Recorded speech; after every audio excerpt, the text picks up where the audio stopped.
Okay sir, ನಮಸ್ಕಾರ ರೀ. ನಮಸ್ಕಾರ. ತಮ್ಮ ಹೆಸರು ಹೇಳಿ ಸರ್. ನನ್ನ ಹೆಸರು ಕಾಸಿಂ ನಬಿ ಸಾಬ್ ಔಟಿ. ಓಕೆ. ಈಗ ತಮ್ಮ ತಂದೆಯವರು ಇದರೊಳಗೆ ಈ ಆಜಾದ್ ಹಿಂದ್ ಫೌಜೊಳಗೆ ಸುಮಾರು 5 ವರ್ಷ ಕೆಲಸ ಮಾಡಿ ಏನದೇ ಸೇವೆ ನಿರ್ವಹಿಸಿ ಬಂದಿದ್ದಾರೆ ಅಂತ ಮಾಹಿತಿಯನ್ನು ನಮ್ಗೆ ರೋಷನ್ ಡೋಣಿ ಅವರು ನೀಡಿದ್ದಾರೆ. ಅವರು ಇಲ್ಲೇ ನಮ್ಮ ಜೊತೆಗಿದೆ. ನಮಸ್ಕಾರ ಸರ್. ನಮಸ್ಕಾರ ಸರ್, ತಮ್ಮ ತಂದೆಯವರು ಎಷ್ಟನೇ ವಯಸ್ಸಲ್ಲಿ ಹೋದ್ರಿ? 15ನೇ ವಯಸ್ಸಿನಲ್ಲಿ ಮಿಲ್ಟ್ರಿಗೆ ಹೋದ್ರು. ಅದು ಯಾವ ಊರಿಗೆ ಹೋದ್ರಿ ಇಲ್ಲಿಂದ? ಇಲ್ಲಿಂದ ಲಕ್ನೋ ಅಂತ ಕರ್ಕೊಂಡು ಹೋದ್ರು. ಹಾಂ, ಅವ್ರಿಗೆ ಯಾರು ಹೇಳಿದ್ರು ಮಿಲ್ಟ್ರಿ ಸೇರ್ ಅಂತೇಳಿ? ಏನು ಹೇಳ್ತಿದ್ರು? ಇಲ್ಲ, ಅವರೇ ಸೇರಿ ಯಾರೂ ಹೇಳಿಲ್ಲ. ಅವರೇ ಆ ಸಂದರ್ಭದೊಳಗೆ ಬಹುಶಃ ಏನು ಕಾಲ್ಫಾರ್ಮ್ ಏನಾರು ಆಗಿದ್ದಿರ್ಬೇಕು, ಅವ್ರು ಅಲ್ಲಿಗೆ ಸೇರಿದ್ದಾರೆ. ಅವಾಗ ಹೋಗ್ತೀನಿ ಅಂತ ಹೋದ್ರು ಅವರು. ಮೊದಲು ಏನು ಕೆಲಸ ಮಾಡ್ತಿದ್ರು ತಂದೆಯವರು? ಏನೂ ಇದ್ದಿಲ್ಲ, ಉದ್ಯೋಗ ಏನೂ ಇದ್ದಿಲ್ಲ. ಏನೂ ಇದ್ದಿದ್ದಿಲ್ಲ. ಆದರೆ ಮಿಲ್ಟ್ರಿಗೆ ಹೋದ್ರು. ಡೈರೆಕ್ಟಾಗಿ ಮಿಲ್ಟ್ರಿಗೆ ಹೋಗಿ ಸೇರಿದರು. ಸುಮಾರು 5 ವರ್ಷ ಕೆಲಸ ಮಾಡಿದಾರಲ್ರಿ ಅವರು? 5 ವರ್ಷ ಕೆಲಸ ಮಾಡೋರು. 1941ನ್ಯಾಗ ಹೋಗಿ 46ನ್ಯಾಗ ಹೊಳೆ ಬಂದಾರ. ಆಮೇಲೆ ಇಂಡಿಯಾ ಆಜಾದ್ ಆಯಿತು. 1947ನ್ಯಾಗ ಸ್ವಾತಂತ್ರ್ಯ ಸಿಕ್ತು. ಅವಾಗ ಬಿಟ್ಟು ಸರಿ. ಅಲ್ಲಿ ಅವರು ಮಿಲ್ಟ್ರಿಗೆ ಹೋದಾಗ ಸರ ಅಲ್ಲಿ ಆಂಬ್ಯುಲೆನ್ಸ್ ಸಿಪಾಯಿ ಆಗಿದ್ರು. ಹಾಂ, ಆಂಬ್ಯುಲೆನ್ಸ್ ಸಿಪಾಯಿ ಹೇಳ್ತಿದ್ರು ನಮ್ಮ ಅಪ್ಪರು. ನಾವು ಯಾರ ಜಂಗ್ ಒಳಗೆ ಯಾರು ಬಿತ್ತಿಕಿಸಿ ಕೈ ಕಾಲು ಮುರ್ಕೊಂಡಿದ್ರೆ ನಾವು ತೊಗೊಂಡು ಹೋಗ್ತಿದ್ದೇವೆ ಅಂತ ಕಿಸಿ ನಮ್ಗೆ ಹೇಳ್ತಿದ್ರು ಅವರು, ನಮ್ಮ ಅಪ್ಪ. ವಿದೇಶಕ್ಕೆ ಏನಾದ್ರು ಹೋಗಿದ್ರನ್ರಿ ಅವ್ರ ಜೊತೆ? ಅವರು ಇದಕ್ಕೆ ಇರಾಕ್ ಅಂತ ಕಿಸಿ ಬಗ್ದಾದ ಇರಾಕ್ ಹೋಗ್ಯಾರ ಅಂತ ಕಿಸಿ ಹೇಳ್ತಿದ್ರು ಅವರು. ಅವ್ರ ಬಾಯಿಲಿಂದ ಹೇಳ್ತಿದ್ರು. ಎಷ್ಟು ದಿನ ಹೋಗಿದ್ರತ್? ಏನಾಯ್ತು ನಮ್ಗೆ ಗೊತ್ತಿಲ್ಲ, ಮಾಹಿತಿ ಇಲ್ಲ ರೀ. ಎಷ್ಟು ದಿನ ಹೋಗಿದ್ರತ್ ಹೇಳಿ? ಇಲ್ಲ. ಮತ್ತೇನು ಬೇರೆ ಹೇಳ್ತಿದ್ರಿ? ಮತ್ತು ಜಂಗ್ ಒಳಗೆ ನೀರು ಸಿಗ್ಲಿಕ್ಕಂದ್ರೆ ನಾವು ನಮ್ಮ ಮೂತ್ರವನ್ನು ನಾವು ಸೇರಿಸ್ಕೊತಿದ್ದೆವು ಅಂತ ಕಿಸಿ ಅಷ್ಟು ಕೆಟ್ಟ ಪರಿಸ್ಥಿತಿ ಇತ್ತು ಇದ್ರೊಳಗೆ. ಇಲ್ಲಿಕ್ಕೆ ಆಹಾರಕ್ಕೆ ಮತ್ತು ನೀರಿಗೆ ದೊಡ್ಡ ಕೆಟ್ಟ ಪರಿಸ್ಥಿತಿ ಇತ್ತು. ನೀರು ಸಿಗ್ಲಿಕ್ಕಂದ್ರೆ ನಮ್ಮ ಮೂತ್ರ ಕುಡಿತಿದ್ದೆವು ಅಂತ ಕಿಸಿ ಅಂದ್ರೆ ಅವ್ರು ತಾನೇ ಮೂತ್ರ ಕುಡಿತಿದ್ರು. ಈ ಕಂಟಿನ್ಯೂ ಅವರು 6 ವರ್ಷ ಅಲ್ಲೇ ಇದ್ರಲ್ಲ? 5-6 ವರ್ಷಗಳು? 5 ವರ್ಷ ಅಲ್ಲೇ ಇದ್ರು. ನಡ್ಬರ್ಕೇನು ಒಟ್ಟು ಯಾವ ಬಂದಿದ್ದಿರಲಿಲ್ಲ? ಬಂದಿದ್ದಿರಲಿಲ್ಲ. ಮತ್ತು ಬೇರೆಯವ್ರಿಗೆ ಹೋಗಿ ಏನೋ ಹೋಗಿದ್ದಂತ ಹೇಳ್ತಾರನ್ರಿ?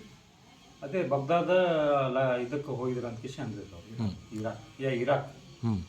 ಅವ್ರಿಗೆ ಏನಾದ್ರು ಭೇಟಿಯಾಗಿತ್ತನ್ರಿ? ಇಲ್ಲ ಡೈರೆಕ್ಟ್ ಇವರು ಸುಭಾಷ್ ಚಂದ್ರ ಬೋಸ್ ಅವ್ರದ್ದು? ಏನೈತೆ ನಿಮ್ಗೆ ಗೊತ್ತಿಲ್ಲ ರೀ. ನಮ್ಗೆ ಹೇಳಿಲ್ಲ ಅವರು. ಮಾಹಿತಿ ಕೊಟ್ಟಿಲ್ಲ. ಮತ್ತು ಬಾವಿ ಕಟ್ಟಿಯವ್ರ ಬಗ್ಗೆ ಹೇಳ್ತಿದ್ರಿ? ಬಾಯಿ ಕೊಟ್ಟಿದ್ರು. ನಾವು 3 ಮಂದಿ ಅಲ್ಲೇ ಇದ್ರು ಅಂತ ಕಿಸಿ ಅಂತಿದ್ರು ಅವರು. ಅದಕ್ಕಲ್ಲೇ ನಮ್ಗೆ ಗೌರ್ಮೆಂಟ್ ಕಡೆಯಿಂದ ನಮ್ಗೆ 4 ಎಕರೆ ಹೊಲ ಬಂದೈತಿ. ಎಷ್ಟನೇ ಇಸ್ವಿ ಕೊಟ್ಟಿದ್ರು ಅದು? 1947ನ್ಯಾಗ ನಮ್ಗೆ ಹೊಲ ಬಂದೈತಿ. 1947 ವರ್ಷ 47. ಅದು ಸ್ವಲ್ಪ ಡಾಕ್ಯುಮೆಂಟ್ ಇದಾವೆ. ಐತಿ ನಮ್ಮಲ್ಲಿ 4 ಎಕರೆ. 4 ಎಕರೆ. ಅದೇ ಇಲ್ಲಿ ಇದ್ದಿರ್ತಕ್ಕಂಥ 3 ಜನ ಫೌಜಿಗಳಿಗೆ, ಸೈನಿಕರಿಗೆ 4 ಎಕರೆ ಏನದೆ ಈ ಭೂಮಿ ಸರ್ಕಾರದಿಂದ ಮಂಜೂರಾಗಿತ್ತು ಅಂತಿರ್ತಕ್ಕಂಥ ಮಾಹಿತಿ ಇಲ್ಲಿದೆ. ಅದರ ಉತ್ತಾರಿ ಕೂಡ ಇಲ್ಲಿದೆ.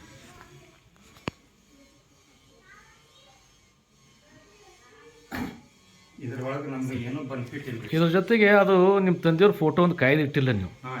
ಆದ್ರೆ ಇದೇನದು ಸೈನಿಕ ಕಲ್ಯಾಣ ಇಲಾಖೆಯಿಂದ ಏನದ ಮುಂದೆ ನಿಮ್ಮ ತಾಯಿಯರಿಗೆ ಪೆನ್ಷನ್ ಬರ್ತಿತ್ತು, ಅದ್ರ ಮಾಹಿತಿ ಇದೆ. ಮತ್ತು ನಿಮ್ಮ ತಂದೆಯವ್ರ ಹೆಸರು ಇದೆ, ಎಲ್ಲ ಇದೆ ರೀ ಇದ್ರೊಳಗೆ. ತಂದೆಯವ್ರ ಹೆಸರಿದೆ. ಆಮೇಲೆ ಒಂದು ನಿಮಿಷ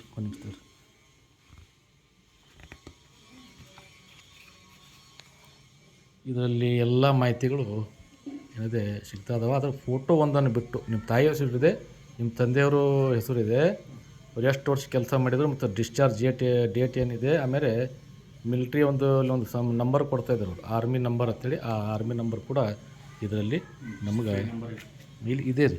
86,489 ಅಂತಿದೆ. ಆಮೇಲೆ ಸಿಪಾಯಿಯಾಗಿ ಕೆಲಸ ಇರ್ತಕೊಂಡು ಅದು ರ್ಯಾಂಕ್ ಯಾವ ದರ್ಜೆಯಲ್ಲಿ ಕೆಲಸ ಮಾಡ್ತಾಯಿದ್ರು ಅಂಥೇಳಿ. ಅದ್ರ ಜೊತೆಗೆ ಇಲ್ಲಿ ಡಿಸ್ಚಾರ್ಜ್ ಡೇಟ್ ಇದೆ, ಏನು 2 ಮೇ 1941, 19 ನವಂಬರ್ 46. ಒಟ್ಟಾರೆ 5 ವರ್ಷ 5.5 ವರ್ಷ ಅವರು ಕೆಲಸ ಮಾಡಿದ್ದಾರೆ. ಒಳ್ಳೆಯ ಸೇವ್ ಮಾಡಿದ್ರು ಅಂಥೇಳಿ ಏನಾದ್ರು ಒಂದು ಅವರಿಗೆ ಏನಾದ್ರು ಸರ್ವಿಸ್ ವೆರಿ ಗುಡ್ ಅಂಥೇಳಿ ಇಲ್ಲಿ ಏನು ಮಾಡಿದರೆ ರಿಮಾರ್ಕ್ಸ್ ಕೊಟ್ಟಿದ್ದಾರೆ. ಅದ್ರ ಜೊತೆಗೆ ಇಲ್ಲಿ ಆಂಬ್ಯುಲೆನ್ಸ್ ಸಿಪಾಯಿ ಅಂಥೇಳಿ ಏನೋ ಕಾಣ್ತದೆ ಇಲ್ಲಿ ಪಟ್ಟಿದ್ದಾರೆ. ಆಂಬ್ಯುಲೆನ್ಸ್ನಲ್ಲಿ ಇಲ್ಲಿ ಕೆಲಸ ಮಾಡ್ತಾಯಿದ್ರು ಅಂತ ಸಿಪಾಯಿ ಅಲ್ಲಿದೆ. ಇಲ್ಲಿ ಸಿಪಾಯಿ ಅಂತಿದೆ, ಇಲ್ಲಿ ಆಂಬ್ಯುಲೆನ್ಸ್ ಸಿಪಾಯಿ ಅಂತಿದೆ. ಅಂದರೆ ಬೇರೆ ಬೇರೆ ಗ್ರೇಡ್ಸ್ ಇರ್ತಾವ್ರಿ, ಅಲ್ಲಿ ದರ್ಜೆಗಳು ಇರ್ತಾವೆ. ಅಲ್ಲಿ ಕೆಲಸ ಮಾಡಿದಾರೆ ಅಂತ ಹೇಳ್ತಾರೆ. ಮುಂದೆ ಏನಿದೆ ಸರ್ ಡಾಕ್ಯುಮೆಂಟ್ ಹೇಳಿ? ಇದು 2 ಡಿಫೆನ್ಸ್ ಒಳಗೆ ಇದು ಮೆಡಲ್ ಸಿಕ್ಕಿದೆ. ಮೆಡಲ್ ಸಿಕ್ಕಿದಾವೆ. ಒಂದು ನಿಮಿಷ ಇದು ಡಾಕ್ಯುಮೆಂಟ್ ನೋಡ್ತಾನೆ.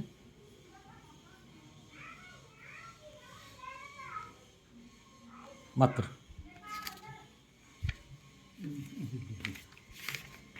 ಇದು 2 ಮೆಡಲ್. ಹಾಂ, ಡಿಫೆನ್ಸ್ ಮೆಡಲ್ ಮತ್ತು ವಾರ್ ಮೆಡಲ್ ಎರಡು ಏನಾದರೂ ಈ ಪದಕಗಳಿಗೆ ಭಾಜನರಾಗಿದ್ದರು ಅಂತಿರ್ತಕ್ಕಂಥ ಮಾಹಿತಿ ಇದರಿಂದ ಸಿಗ್ತದೆ. ಡಿಫೆನ್ಸ್ ಮೆಡಲ್ ಮತ್ತು ವಾರ್ ಮೆಡಲ್ ಅವು ಏನು ಉಳಿದು ಬಂದವು ಏನಾದ್ರು ಬಿಲ್ಲೆಗಿಲ್ಲಿ ಏನು ಉಳಿದುಕೊಂಡು ಬಂದಿದ್ದಾವೆ ಇದು? ಎಲ್ಲ ತೊಗೊಂಡು ಹೋದ್ರು. ಒಂದು ಸಲ ಬಂದ್ ಕಿಸಿ ಅವ್ರು ತೊಗೊಂಡು ಹೋಗ್ಯಾರ ಅಂತ ನಮ್ಗೆ ಹೇಳಿದ್ರು ಅವ್ರು. ಯಾರು ತೊಗೊಂಡು ಹೋದ್ರು ಅಂತ ಹೇಳಿ? ಮಿಲಿಟ್ರಿ ಅವರು ಬಂದ್ ಕಿಸಿ ಏನು ಬಿಜಾಪುರದವ್ರು ಬಂದಿದ್ರು ಅಥವಾ ಲಖನೌದವ್ರು ಬಂದಿದ್ರು ಗೊತ್ತಿಲ್ಲ. ಒಂದು ಬಂದೂಕ, ಒಂದು ಚೀಲ ಒಂದಿತ್ತು, ಬಂದೂಕು ನಿಮ್ಮಲ್ಲಿ ಉಳಿದಿತ್ತು. ಉಳಿದಿತ್ತು. ಅದು ತೊಗೊಂಡು ಹೋಗ್ಯಾರ ಅಂತ ಕಿಸಿ ಅಂದಿದ್ರು ಅವರೇ. ಹಾಂ, ನಾವು ನೋಡಿಲ್ಲ.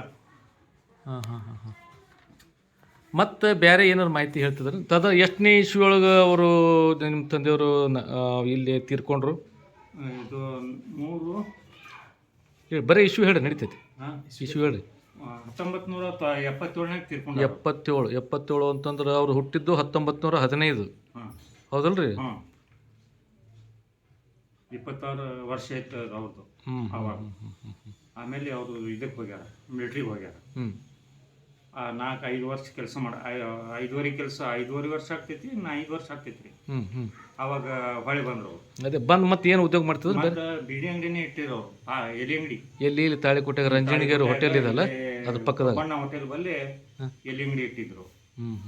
ಭಾಳ ದಿವಸ ಇಟ್ಟಿದ್ರು. ಅದು ಊರು ವಾಡಿದ ಕೂಡಲೇ ಅಲ್ಲಿ ಮುಂದೆ ಹೋದ್ರು ನಾವು. ಅದು ತದನಂತರ ನೀವು ಮುಂದುವರಿಸಿದ್ರು ಅದನ್ನು ಅಂಗಡಿ, ನೀವು ನಿಮ್ಮ ಬ್ರದರ್ ಇಬ್ಬರು.